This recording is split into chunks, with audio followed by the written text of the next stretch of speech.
పోరాటాల మధ్యలో దేవుని కొరకు నించోబెట్టేది అంటే రాజుగారి మేలు జాతి గుర్రాల కంటే వేగంగా పరిగెత్తే శక్తినిచ్చేది ఏంటి? పోరాటాల మధ్య చక్రం ఎక్కించి నిలబెట్టేది ఏంటి? నిన్ను ప్రభు యొక్క రొట్టె ఈజీగా తీసుకోబోతాం.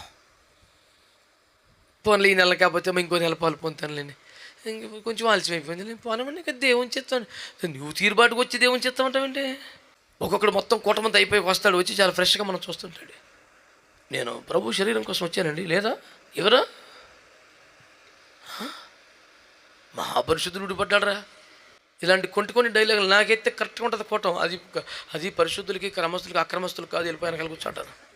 అది ఎంత వేసలు అందుకే వెళ్తాడు ఏసు రక్తం చెయ్యం. కష్టమో శ్రమో ఆటంకమో అభ్యంతరం ఆలస్యం ఎవరికైనా జరుగుద్ది. దాన్ని చెప్పుకునే పద్ధతి, సరి చేసుకునే విధానం, శుద్ధీకరణ ప్రార్థన, సిద్ధపాటు, ఏర్పాటు, వరుస వాయి ఉంది. నువ్వు ఇరుసుకు పడిపోతే ఏముండదు, కూటం ఏసు రక్తం ఏం చెయ్యం.